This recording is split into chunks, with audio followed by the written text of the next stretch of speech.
ನನ್ನ ಹೆಸರು ಕಲ್ಲಕ್ಕವನ್ನೇ. ನಾನು 9ನೇ ತರಗತಿಯಲ್ಲಿ ಓದುತ್ತಿದ್ದೇನೆ. ನಮ್ಮ ಶಾಲೆಯ ಹೆಸರು ಮೊರಾರ್ಜಿ ದೇಸಾಯಿ ವಸತಿ ಶಾಲೆ ಪಟ್ಟಣಕುಡಿ. ಇವತ್ತು ನಮ್ಮ ಶಾಲೆಗೆ ಅಂಕುಶ್ ದುರ್ಗಿ ಅನ್ನೋ ಸರ್ ಅವರು ಬಂದಿದ್ರು. ಅವ್ರು ನಮಗೆಲ್ಲ ಟ್ರಿಕ್ಸ್ ಬಗ್ಗೆ ಹೇಳ್ಕೊಟ್ರು. Maths tricks, square roots, square numbers ಹೆಂಗೆ ಕಂಡುಹಿಡಬೇಕು ಮತ್ತು 100 ಮಟ್ಟ ಮಗ್ಗಿ ಹೆಂಗೆ ಮಾಡಬೇಕು ಮತ್ತು ಎಲ್ಲ ಟ್ರಿಕ್ಸ್ ಹೇಳ್ಕೊಟ್ರು. ಮತ್ತು ಹ್ಯಾಂಡ್ ರೈಟಿಂಗ್ ಟ್ರಿಕ್ಸ್ ಹೇಳ್ಕೊಟ್ರು. ಈ ಟ್ರಿಕ್ಸ್ ಈಗ ಅಷ್ಟೇ ಯೂಸ್ ಆಗೋಲ್ದ ನಮ್ಗೆ ಸ್ಪರ್ಧಾತ್ಮಕ ಪರೀಕ್ಷೆಗಳಿಗೆ ಮುಂದೆ ನಾವು ಯಾವುದೇ ಕಾಂಪಿಟೇಟಿವ್ ಎಕ್ಸಾಮ್ ಫೇಸ್ ಮಾಡಬೇಕಾದ್ರೂ ಅವಾಗ ನಮ್ಗೆ ಯೂಸ್ ಆಗ್ತಾವೆ. ಮತ್ತು ಸರ್ ನಮ್ಗೆ ತುಂಬ ಹೆಲ್ಪ್ ಮಾಡಿದ್ರು. ಇವತ್ತು ಎಲ್ಲ ಟ್ರಿಕ್ಸ್ ಅದು ಹೇಳ್ಕೊಟ್ಟು ಅವರಿಗೆ ಒಂದು ದೊಡ್ಡ ಥ್ಯಾಂಕ್ಸ್ ಹೇಳಕ್ಕೆ ಇಷ್ಟಪಡ್ತೀನಿ. Thank you. ನನ್ನ ಹೆಸರು ಅಮಿತ್ ನಟಿ. ನಾನು 8ನೇ ತರಗತಿಯಲ್ಲಿ ಓದುತ್ತಿದ್ದೇನೆ. ನಮ್ಮ ಶಾಲೆ ಹೆಸರು ಮೊರಾರ್ಜಿ ದೇಸಾಯಿ ವಸತಿ ಶಾಲೆ ಪಟ್ಟಣಕುಡಿ. ಇವತ್ತು ನಮ್ಮ ಶಾಲೆಗೆ ಅಂಕುಶ್ ದುರ್ಗೆ ಸರ್ ಅವರು ಬಂದಿದ್ದರು. ನಮಗೆ ಮ್ಯಾಥ್ಸ್ ಬಗ್ಗೆ ಹಾಗೂ ರೈಟಿಂಗ್ ಟ್ರಿಕ್ ಬಗ್ಗೆ ಎಲ್ಲ ಹೇಳಿಕೊಟ್ಟಿದ್ದಾರೆ. ನಮಗೆ ಈಗ ಅಷ್ಟೇ ಅಲ್ಲ, ಅದು ಮುಂದೆ second year, first PUC, engineer exam ಎಲ್ಲದಕ್ಕೂ ನಮಗೆ ಸಹಾಯವಾಗುತ್ತದೆ. ಅದು ನನಗೆ ಈಗ ಹೇಳ್ತಿದ್ರು ಕೂಡ ನಂಗೆ ಟೆಂತದು ಮ್ಯಾಥ್ಸ್ ಬಿಡಿಸೋ ಹಾಗೆ ಅವರು ಹೇಳಿಕೊಟ್ಟಿದ್ದಾರೆ. ಅದು ಟ್ರಿಕ್ ಬಹಳ ಸುಲಭವಾಗಿ ನಾವು ಉಪಯೋಗ ಮಾಡಿಕೊಳ್ಳಬಹುದು. ಏಕೆಂದರೆ ಅಷ್ಟು ಚೆನ್ನಾಗಿ ಅವರು ನಮಗೆ ಹೇಳಿದ್ದಾರೆ. ರೈಟಿಂಗ್ ಟ್ರಿಕ್ ಕೂಡ ಬಹಳ ಚೆನ್ನಾಗಿತ್ತು. ನಾವು ಈಗಿಂದಲೇ ಕೂಡ ನಮ್ಮ ಹ್ಯಾಂಡ್ ರೈಟಿಂಗನ್ನು ನಾವು ಇಂಪ್ರೂವ್ ಮಾಡ್ಕೋಬಹುದು. ಅಷ್ಟು ಚೆನ್ನಾಗಿ ದುರ್ಗೆ ಸರ್ ಅವರು ನಮಗೆ ಹೇಳಿಕೊಟ್ಟಿದ್ದಾರೆ. ಅವರಿಗೆ ನಾನು ಅವರಿಗೆ ಬಹಳ ಋಣಿಯಾಗಿದ್ದೇನೆ. ಅವರು ನನಗೆ ಈ ಟ್ರಿಕ್ಕನ್ನು ಹೇಳಿದ್ದಕ್ಕೆ ಅವರಿಗೆ ಧನ್ಯವಾದನೆ ಹೇಳುತ್ತೇನೆ. ನಮಗೆ ಎಲ್ಲರಿಗೂ ಧನ್ಯವಾದ. ನನ್ನ ಹೆಸರು ಗಾಯತ್ರಿ ಸೊಪ್ಪಡ್ಲ. ನಾನು 10ನೇ ತರಗತಿ ವಿದ್ಯಾರ್ಥಿನಿ. ಇವತ್ತು ನಮ್ಮ ಶಾಲೆ ಹೆಸರು ಮೊರಾರ್ಜಿ ದೇಸಾಯಿ ವಸತಿ ಶಾಲೆ ಪಟ್ಟಣಕುಡಿ. ಇವತ್ತು ನಮ್ಮ ಶಾಲೆಗೆ ಕುಶ್ ದುರ್ಗಿ ಸರ್ ಅವರು ಬಂದಿದ್ರು. ಇವರು ನಮಗೆ ಹ್ಯಾಂಡ್ ರೈಟಿಂಗ್ ಸ್ಕಿಲ್ ಮತ್ತು ಸ್ಕ್ವೇರ್ ರೂಟ್ ಈಸಿಯಾಗಿ ಕಂಡುಹಿಡಿಯೋದು, ಸಮಯ ಹೇಗೆ ನಾವು ಕಡಿಮೆ ಸಮಯದಲ್ಲಿ ನಾವು ಲೆಕ್ಕ ಬಿಡಿಸ್ಬೋದು, ಹಾಗೆ ಕನ್ನಡ ಆಗಲಿ ಹಿಂದಿ ಆಗಲಿ ಯಾವುದೇ ಹ್ಯಾಂಡ್ ರೈಟಿಂಗನ್ನು ಹೇಗೆ ಬರೀಬೇಕು ಮತ್ತು ಸ್ಟಡಿ ಇಂಪ್ರೂವ್ಮೆಂಟ್, ಹಾಗೆ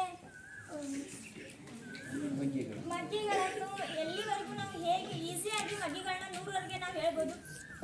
ಒಂದು ವಿದ್ಯಾರ್ಥಿಗಳಿಗೆ 2ನೇ ಮಗ್ಗಿ ಕೂಡ ಕೊಡ್ತಾರೆ. ಹಾಗೆ ನಾವು 100ರವರೆಗೂ ಮಗ್ಗಿಯನ್ನು ಈಸಿಯಾಗಿ ಹೇಳ್ಬೋದು ಎಂದು ನಮಗೆ ಇಷ್ಟೆಲ್ಲ ಟ್ರಿಕ್ಸ್ ಹೇಳ್ಕೊಟ್ಟಿದ್ದಕ್ಕೆ ಇವರಿಗೆ ನಾನು ತುಂಬ ಧನ್ಯವಾದಗಳನ್ನು ಹೇಳಲಿಕ್ಕೆ ಇಷ್ಟಪಡ್ತೀನಿ.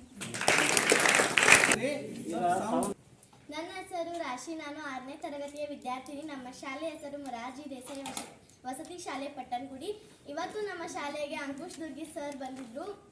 ಇಲ್ಲಿ ನಮಗೆ ಮ್ಯಾಥ್ಸ್ ಹೇಳ್ಕೊಟ್ರು, ಆಮೇಲೆ ಸ್ಕ್ವೇರ್ ರೂಟ್ ಟೆಕ್ನಿಕ್ ಹೇಳ್ಕೊಟ್ರು, ರೈಟಿಂಗ್ ಸ್ಕಿಲ್ ಬಗ್ಗೆ ಹೇಳ್ಕೊಟ್ರು. ಬಹಳಷ್ಟು ನಮಗೆ ಹೇಳ್ಕೊಟ್ಟಿದ್ದಾರೆ. ಮ್ಯಾಥ್ಸ್ ಒಳಗೆ ನಮಗೆ ಬಹಳಷ್ಟು ಹೇಳ್ಕೊಟ್ಟಿದ್ದಾರೆ. ಈಗ ಡಿವಿಷನ್ಸ್ ನಾವು ಮಾಡ್ತೀವಿ, ನಮ್ಮ ಸ್ಕೂಲ್ ಲೆಕ್ಕದೊಳಗೆ ನಾವು ಮಾಡಿದ್ರೆ ಭಾಳ ಲಾಂಗ್ ರೂಟ್ ಹೋಗುತ್ತೆ.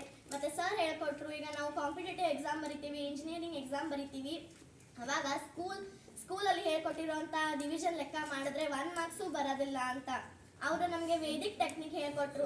ಈ ಥರ ನಾವು ಟೆಕ್ನಿಕ್ ಯೂಸ್ ಮಾಡಿದ್ರೆ ನಮಗೆ ಎಷ್ಟು ಮಾರ್ಕ್ಸ್ ಬರ್ಬೋದು ಅಂತ ಅವರು ನಮಗೆ ಬಹಳ ಎಕ್ಸಾಂಪಲ್ಸ್ ಕೊಟ್ಟು ಹೇಳಿದರು. ಆಮೇಲೆ ನಮಗೆ ಅವ್ರು ಬಹಳ ಇನ್ಸ್ಪಿರೇಷನ್ ಕೊಟ್ಟರು. ಹಾಗೆ ಅವರಿಗೆ ನಾನು ಬಹಳಷ್ಟು ಧನ್ಯವಾದಗಳನ್ನ ಹೇಳ್ತೀನಿ. ಇದರ ಮೂಲಕ ಅವರಿಗೆ ನಾವೆಲ್ಲರೂ ಬಹಳ ಋಣಿಯಾಗಿದ್ದೀವಿ. ಅವರು ನಮಗೆ ಎಷ್ಟೆಲ್ಲ ಹೇಳ್ಕೊಟ್ಟಿದ್ದಾರೆ. ಎಲ್ಲರಿಗೂ ಧನ್ಯವಾದಗಳು.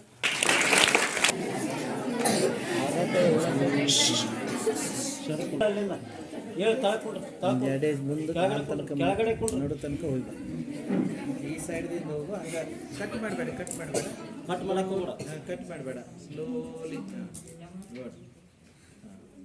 ಗುಡ್ ವಿಡಿಯೋ ಮಾಡೋ ಟೆಕ್ನಿಕ್ ಸೂಪರ್. ಭಾರಿ ಫೋಟೋಗ್ರಾಫರ್ ಹಾಕಂತ ನಮ್ಮ ವಸತಿ ಶಾಲೆಗೆ ಅಂಕುಶ್ ದುರ್ಗಿ ಸರ್ ಅವರು ಭೇಟಿ ನೀಡಿ ನಿಮಗೆಲ್ಲ ಸಾಕಷ್ಟು ಮಾಹಿತಿಯನ್ನು ತಿಳಿಸಿದ್ದಾರೆ. ಅದಕ್ಕೆ ಅವರಿಗೆ ಧನ್ಯವಾದಗಳನ್ನು ಸಲ್ಲಿಸ್ತೇನೆ.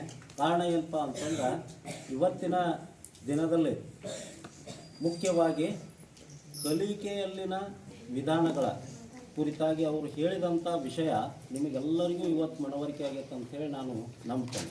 ಕಾರಣ ಏನಪ್ಪ ಅಂತಂದ್ರೆ ಅತ್ಯಂತ ಸರಳವಾಗಿ ಯಾರಿಗೂ ಕೂಡ ಬರದೇ ಇದ್ದರೂ ಕೂಡ ಅದನ್ನು ಬರುವಂಥ ಒಂದು ನಿಟ್ಟಿನಲ್ಲಿ ಅದನ್ನು ನಿಮಗೆ ಮನಮುಟ್ಟುವಂತೆ ತಿಳಿಸುವಂಥ ಅದನ್ನು ಅವರೆಲ್ಲ ರೆಡಿ ಮಾಡ್ಕೊಂಡು ಬಂದಿದ್ದರು. ಈಗಾಗಲೇ ನೋಡಿರ್ಬೋದು. ಕಾರಣ ಏನಪ್ಪ ಅಂತಂದರೆ ವೇದಿಕ್ ಗಣಿತದ ಬಗ್ಗೆ ಹೇಳಿದ್ರು ನಿಮ್ಗೆ. ವೇದಿಕ್ ಅಂತಂದ್ರೆ ಏನಂಗಾರ ವೇದಗಳ ಸಂಸ್ಕೃತಿ, ನಮ್ಮ ಭಾರತೀಯ ಸಂಸ್ಕೃತಿ, ಅದನ್ನು ಆಗಾಗ ಮೆಲುಕು ಹಾಕತ್ತಿದ್ರು ಸರ್.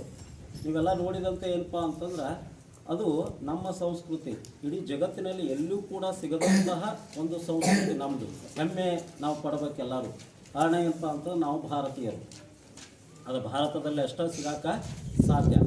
ಕಾರಣ ಏನಂತಂದ್ರೆ ಈ ಜಗತ್ತಿನಲ್ಲೇ ನಮ್ಮಂಥ ಶಿಕ್ಷಣ ಪದ್ಧತಿ ಎಲ್ಲೂ ಕೂಡ ಇಲ್ಲ. ಅದನ್ನು ಅವರು ಇವತ್ತು ಬಳಕೆಗೆ ತರಬೇಕು ಅನ್ನುವಂಥ ನಿಟ್ಟಿನಲ್ಲಿ ಎಲ್ಲ ಕಡೆಗಳಲ್ಲಿ ಅಡ್ಡಾಡತ್ತಾರೆ. ಈಗಾಗಲೇ ಹೇಳಿದರು, ಅನೇಕ ರಾಜ್ಯಗಳಿಗೆ ಅಡ್ಡಾಡತ್ತಾರು. ಇನ್ನು ವಿದೇಶಕ್ಕೂ ಕೂಡ ಅವರು ಪಾದಾರ್ಪಣೆ ಮಾಡೋರು ಅದಾರು. ಕಾರಣ ಏನಪ್ಪ ಅಂತಂದ್ರೆ ನಮ್ಮ ದೇಶದ ಈ ಸಂಸ್ಕೃತಿ ವಿವಿಧ ದೇಶಗಳಿಗೆ ಹಬ್ಬಿತು ಅಂತಂದ್ರೆ ಅದನ್ನು ಇಡೀ ಜಗತ್ತೇ ಇವತ್ತು ಬರಮಾಡಿಕೊಳ್ಳುವಂಗ ಇವತ್ತು ಅನೇಕ ಟ್ರಿಕ್ಸ್ಗಳನ್ನು ಬಳಕೆ ಮಾಡಿ ಮುಂದನ ಅದನ್ನು ಸಾಕ್ಷಾತ್ಕಾರಗೊಳಿಸಿದರು. ಕಾರಣ ಏನಪ್ಪ ಅಂತಂದ್ರೆ ವೇದಗಳಿಗೆ ಹಿಂದಿರುಗಿ ಯಾರು ಹೇಳ್ತಿದ್ದು ದಯಾನಂದ ಸರಸ್ವತಿಯವರು. ಅವ್ರು ಯಾಕೆ ಹೇಳಿದರು? ವೇದಗಳು ಸರ್ವಕಾಲಿಕ ಸತ್ಯ, ವೇದಗಳಲ್ಲಿ ಸತ್ಯವಿದೆ, ಅದು ಎಂದೂ ಕೂಡ ಸುಳ್ಳಾಗುವುದಿಲ್ಲ. ಯಾಕಂದರೆ ಈ ಕಾಲ ಅಲ್ಲ, ಸರ್ವಕಾಲಿಕಕ್ಕೂ ಕೂಡ ಸತ್ಯ. ಅಂತಹ ಒಂದು ವೇದದಲ್ಲಿ ಅಡಗಿದಂಥ ಜ್ಞಾನವನ್ನು ಮತ್ತೆ ನಾವು ಮರುಕಳಿಸಬೇಕು. ಎಲ್ಲಿ? ನಮ್ಮ ದೇಶದಲ್ಲಿ, ನಮ್ಮ ಜ್ಞಾನದಲ್ಲಿ ಅದನ್ನು ತೊಡಗಿಸ್ಕೊಳ್ಬೇಕು. ಅದು ಹೆಂಗಂದಾರ ಇವತ್ತು ಅನೇಕ ಮಾಧ್ಯಮ ಅಂದರೆ ಇಂಗ್ಲೀಷ್ ಮಾಧ್ಯಮದ ಒತ್ತಡದಲ್ಲಿ ನಾವು ಅದಾವೆ ಇವತ್ತು, ಹೌದಲ್ಲ? ಅದಕ್ಕೆ ಸರ್ ಹೇಳ್ತಾ ಇದ್ರು ಏನಂತಂದ್ರೆ ನಮ್ಮ ಮಾತೃಭಾಷೆಯಲ್ಲಿನ ನಾವು ಸಾಕಷ್ಟು ಸಾಧನೆಯನ್ನು ಮಾಡಬಹುದು.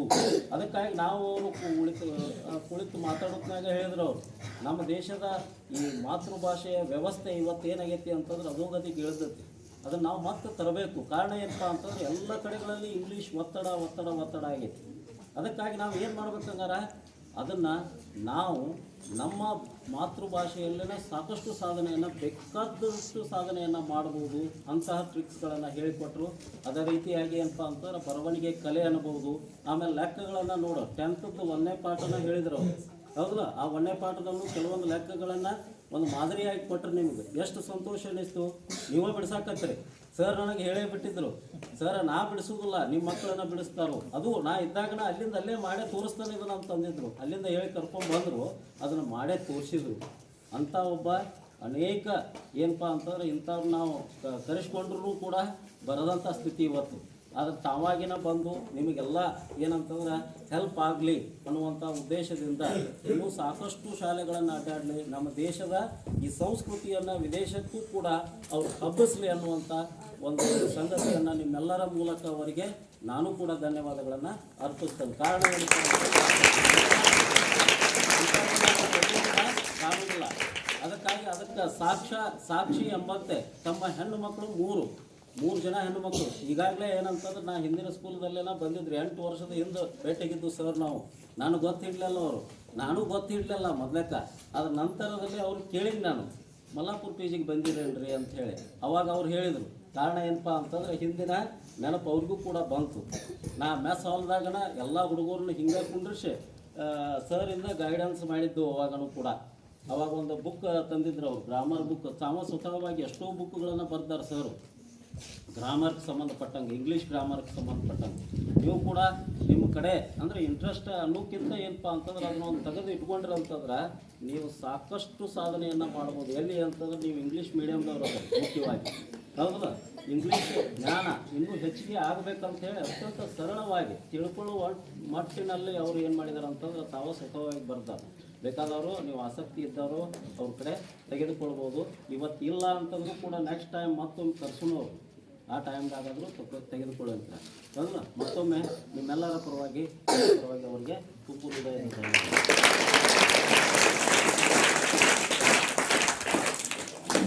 ಏನಪ್ಪ ಅಂತಂದ್ರೆ ಇದೇನಿಲ್ಲ ತಗೊಂಬಾವಿ